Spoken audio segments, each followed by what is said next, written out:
Hello friends, इस video में हम लोग जानेंगे बस बार क्या होता है, उसका यूज क्या है, किन किन मटेरियल से हम इसको बनाते हैं, बस बार का साइज़ कैसे कैलकुलेट करते हैं और वीडियो के लास्ट में हम लोग ये भी सीखेंगे कि बस बार साइज को देख करके करंट रेटिंग कैसे निकालते हैं।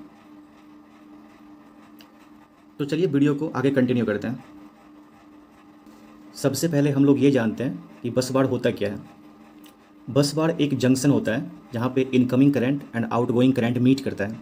It is an electrical junction in which all the incoming and outgoing current meets. Side में जो आपको एक कॉपर का मेटेलिक स्ट्रिप दिख रहा है उसी को बस बार बोलते हैं। इसके अपर टर्मिनल पे इनकमिंग करंट आ रहा है एंड लोअर टर्मिनल से लोड को आउटगोइंग करंट जा रहा है।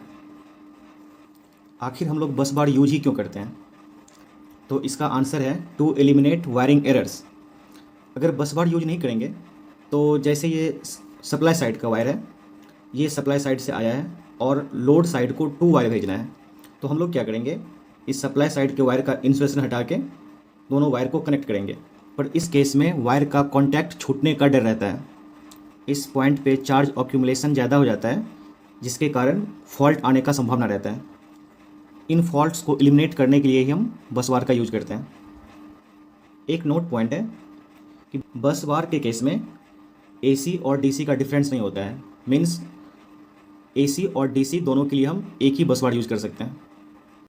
बस बार को मेनली इन 4 मटेरियल से ही बनाया जाता है, जिसमें सिल्वर बहुत कॉस्टली होता है तो इसका यूज ना के बराबर किया जाता है, एंड गैल्वनाइज स्टील का करंट कैरिंग कैपेसिटी बहुत कम होता है इसलिए इसका भी यूज कम करते हैं।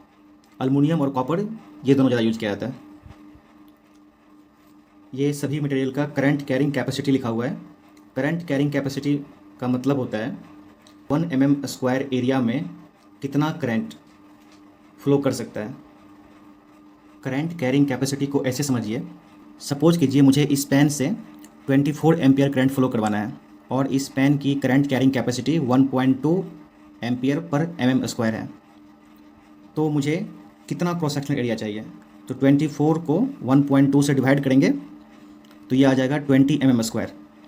मीन्स यदि ये पेन कॉपर का है तो मुझे मिनिमम 20 mm² का क्रॉस सेक्शनल एरिया चाहिए 24 एम्पियर करंट पास करवाने के लिए, फ्लो करवाने के लिए।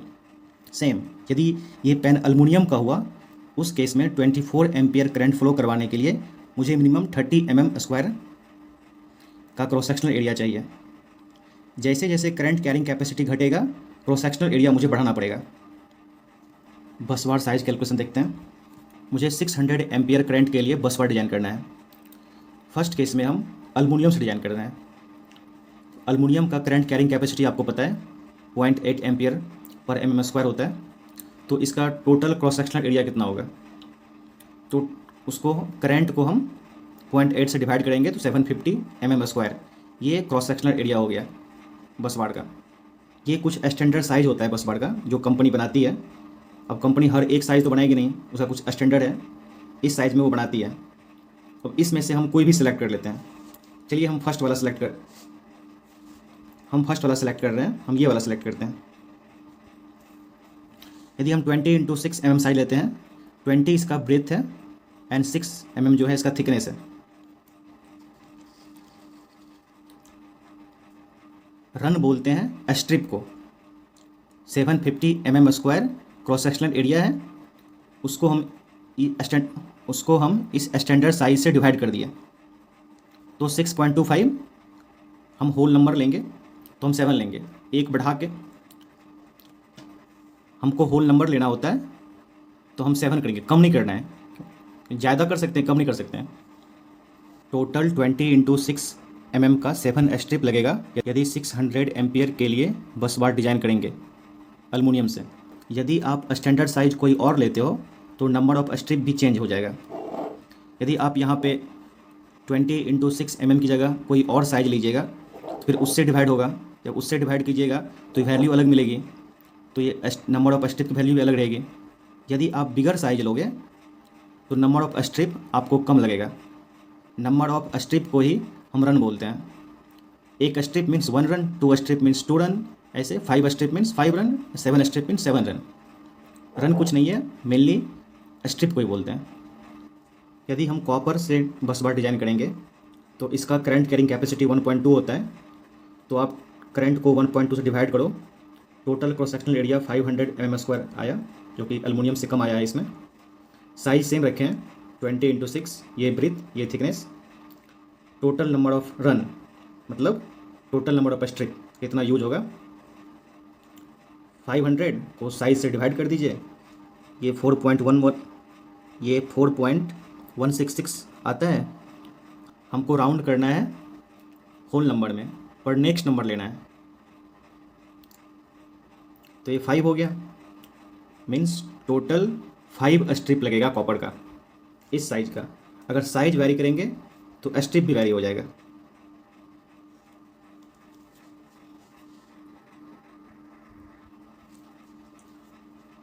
अब देखिए, यदि आपको किसी बस बार चैम्बर पे ऐसा लिखा हो तो इसका क्या मतलब होता है। जो छोटा नंबर होता है वो थिकनेस का होता है, बड़ा वाला नंबर ब्रेथ, मोटाई, चौड़ाई, ये क्रॉस में लिखा रहेगा। और ये स्लैश करके जो लिखा रहता है ये टोटल नंबर ऑफ रन्स होते हैं। रन्स मीन्स स्ट्रिप, कितने स्ट्रिप यूज किए गए हैं इस साइज के। तो हम लोग अब बस बार साइज देख करके करंट रेटिंग निकालने का कोशिश करते हैं। ये बस बार साइज है, तो इसका टोटल एरिया निकालिए। तो 6 × 60, एक स्ट्रिप का एरिया इंटू 10 करेंगे तो टोटल 10 स्ट्रिप का क्रॉस सेक्शनल एरिया निकल गया। फिर मुझे ये पता करना पड़ेगा कि एल्युमिनियम का है कि कॉपर का है। यदि एल्युमिनियम का हुआ तो एरिया में करंट कैरिंग कैपेसिटी एल्युमिनियम का 0.8 होता है, उससे मल्टीप्लाई कर देंगे। यदि कॉपर का हुआ तो उसका करंट कैरिंग कैपेसिटी से मल्टीप्लाई करेंगे। ये फार्मूला होता है area equal to current rating upon ICCC। ICCC को ही बोलते हैं करंट कैरिंग कैपेसिटी। मतलब यदि ये बस बार एल्युमिनियम का होगा तो जो करंट इससे फ्लो कर रहा होगा वो 2880 एम्पियर होगा। और यदि ये कॉपर का बस बार रहा होगा तो इससे जो करंट मैक्सिमम फ्लो कर सकता है वो 4320 एम्पियर फ्लो कर सकता है। ये तो क्लियर हो गया आप लोगों को। ये क्या है, ये भी सेम ही है। आपको बस डक्ट का रेटिंग दे रखा है 3200 एम्पियर। पीएच फेज है, 3R मीन्स 3 रन है, 3 रन है। 150 mm इसका चौड़ाई है, 10 mm इसकी मोटाई है। और ये न्यूट्रल के लिए है, न्यूट्रल में थिकनेस कम रखते हैं। इसका भी एरिया निकाल सकते हैं।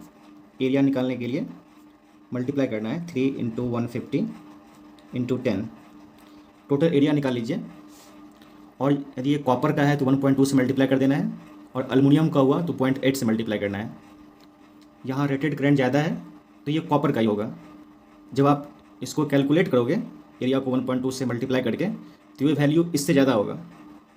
इंडस्ट्री में 25% का हम लोग मार्जिन रखते हैं, या कभी कभी 1-2 स्ट्रिप हम एक्स्ट्रा भी डाल देते हैं कि फ्यूचर में लोड बढ़ने पे हम उसका यूज़ कर सकें, हमको फिर से बस बार चैम्बर इंस्टॉल ना करना पड़े।